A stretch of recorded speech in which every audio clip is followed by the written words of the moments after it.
talk about the opportunity to fight during this time. Obviously, it's been a year since CES 59 when you were in action, and talk about how well the fight went for you. Man, it went exactly how I planned it. So I went in there. He was a little bit more reserved than what we planned and what we game planned. But that's always a possibility. Guys are always going to step in there better than what we watched, right? So we went in there, executed the game plan, and got the finish. So just completely stoked, man. You know what I mean? So it's good. Definitely. Congrats again on that win. Obviously, you got to put in a lot of time, a lot of effort, and actually being out a whole year. Talk about staying motivated. Man, it's sometimes it gets a little hard every once in a while, but not so much on the motivated part, but just trying to prepare for a fight, especially at this level, and guys back out. So it's been a year of just constantly I have a fight, and last week notice a guy will back out on me, and that kind of puts a damper on a lot of things. But other than that, man, I love training. I Mm-hmm. just love like getting in there, seeing my progress, pushing myself hard. So it doesn't matter about like an opponent in front of me or whatnot, but it would help if guys went back out all the time. You know what I'm saying? Sure. Yeah, I love training, so that doesn't being motivated isn't the problem. I mean, yeah. And talk about what's up next for you. I know you're grappling Neil Ritchie Saturday at SG Grappling. Is that on the 24th, I believe? So how Yep, excited are you to do that? Have you man, been I'm doing excited. multiple events like that for a while? Yeah, I wanna stay competitive. So especially while I'm not under a contract right now. So I just want to do as many competitions as possible.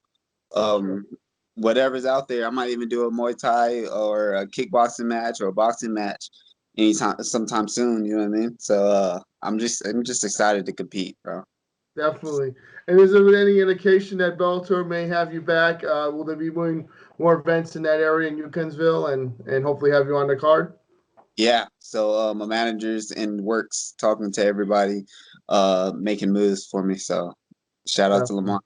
Yeah. Oh yeah, definitely. Shout out to Lamont for setting up this interview as well. LAC Sports, and they talk about signing up with LAC Sports. Like, how did you find out about him? Talking to Lamont Chappelle, and what did he do to entice you to sign?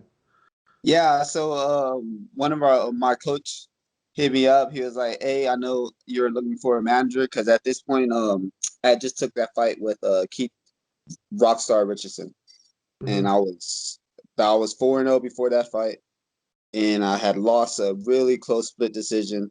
A lot of people were just telling me it wasn't like a fight I should have took, even though like I felt like I won and it was close. You know what I'm saying? Sure. Um, But as far as like on the paper, it wasn't a matchup that I should have took at that time. So they're like, hey man, just go out, try to look for a manager. And as I was looking, I just heard word and wind of Lamont. One of my friends was like, hey, you need to hook up with Lamont. And then me and my coach got together, we sat there and we talked to Lamont, and Lamont was like, hey, we could do this for you, we could do that for you. Hmm. And it all sounded pretty good, you know what I mean? It took a lot of stress out of finding fights, and all I have to do is train. I'm like, yeah, I'm down. So after that, it was just been smooth selling. So Glad it worked out. Talk about what you recommend for recovery after each training session. after the training session, Yeah. like I definitely do my BCAAs. I Hmm. feel like after I take those, if I'm not taking those, I feel like I'm sore for like 2 or 3 days. But if Okay. I take my BCAAs and a lot of times pre-workout wise, I might do some creatine, depending on if I need to be at 35. If I need to be at 35, I might slow down on creatine. But if not, I'm taking creatine and BCAAs for recovery. So for you, is there a choice of like your next fight at what weight class you want to be? Are you versatile? 35 is my 35. 35 is where I wanna. That's my home. I mean, Okay. if the fight's right at 45, if I'm fighting a 45er, like Hmm. in perfect world scenario is everybody walks around and we fight at the walk around weight. You know what I'm saying? We Right. all Of we all course. we all fight at the weight we walk around at. but that's not a perfect scenario. Most guys are at 45 are walking around at 170, 175. You know what I'm saying?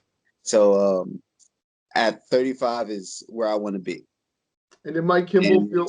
if somebody wants to match up at 40, if 40 was a weight class, man, that's my home, man. I'm champion already. Yeah, you know what I mean. So, but 35 is where I want to be. For sure, great weight division. Of course, you got to see some tough guys in the Bellator, compete as well in the co-main event. I don't know if you were watching. Yep. What's his name? Ricky Bandejas in Higo. Mm-hmm. Yep. Brazilian dude, and he finished Ricky. So definitely. Yeah, I feel like I can compete with any of those dudes. So it's good. It's good seeing those guys and seeing them work. And then when can we expect to see you fight again? And is there anyone you're wanting to fight? Anybody that maybe you had a tough loss against? Man, I have a fight that I feel like I should have mopped the floor with them, or at least I should have done way better than I actually did. And that's Chris Matino. Mm-hmm. But I highly doubt he's gonna try to fight again. Right. But if that fight could happen, that would be amazing. You know what I mean? Like that would be one of the fights that I would like to run back real quick before I get moving. You know what I mean? So definitely. Why that fight in particular? Say it again. Why him in particular? Oh, I just I didn't show what I had in that fight, and I don't think he's even close to the level that I'm at. So it's just, yeah, that's pretty much it. Yeah. And talk about when international fighters can travel to the United States. When we're done with I don't know where it'll be done, but when the COVID-19 restrictions have been lifted, Bellator can have fights overseas. Are you excited to take on some of these foreign fighters for the first time? That would be real fun. And I actually, when they hit me up with this fight, they was like, "Hey, would you be able to fight on the 10th?" Okay. That was the Paris, France. I was like, "Ooh!" I was Paris for a little bit. I was gonna fight down in France, man. I thought that would have been real nice, but it was Connecticut. Either or was fine, but yeah, France would have been nice. So I'm excited if once they start opening things up. Talk about the difference between Bellator and the other promotions you've competed for. Obviously, this is the top one of the top promotions, and also, the fact that given the time that you had to prepare for the fight, did you feel it was a professional from the get go? Oh yeah, by far it was the most. CES and CFFC, they definitely aren't too far behind, but it's definitely been the most professional show I've ever been at. So yeah, Bellator, it ran completely smoothly, and they had everything in line. They knew they had the itinerary correct. Everything was in order. It wasn't a whole bunch of running around and chaos. You know what I mean? Yeah. Even especially during this time, you would think there would be a lot more chaos and everything, but everything was in line. So it was good. Anything you do during that quarantine time? You had to quarantine in your hotel. What did you occupy the time? Nothing really, just watching TV and listening to some music. That's it. Okay. That's how I passed the time. We watched some fights. We watched that Paris card. Yeah, we was watching some boxing matches. I think boxing was pretty much on every night, so we were watching some boxing every night, and yeah, nice. Connecting with my coach as well. So yeah. And who specifically you felt made a difference for this fight? Who helped you get ready for Mike Kimbel? Working with Coach Joel, Thiago Silva. Just game planning, watching videos on him, and figuring out how the best way to approach this guy.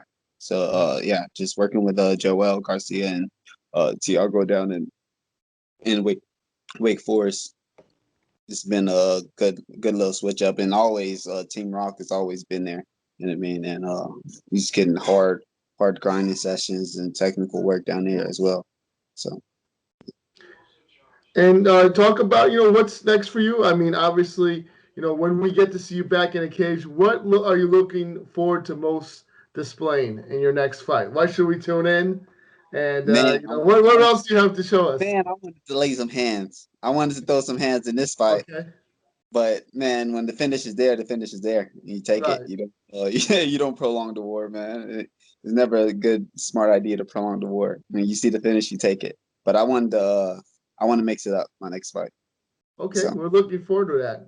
And Yeah. we're looking forward to, again, having you back on the show. And Da'Mon Blackshear, make sure to check him out. And if you haven't, go on DAZN, check out Bellator 249, his big win over Mike Kimbel. Big submission victory in the second round and by rear naked choke. And we appreciate you being on the show. And everyone you'd like to thank, go ahead. Thank you for having me on the show. And I just want to thank my management team, LCA Sports Management, guys down at Team ROC, Embrace, Joel Garcia, Coach Seth Stevenson, Jason Quaz, Trey Pace, Anthony Wright, all these guys that helped me out. My nutritionist, Clardy Eats, Eric Shelton, and that's about it, man. Thank you for having me on the show.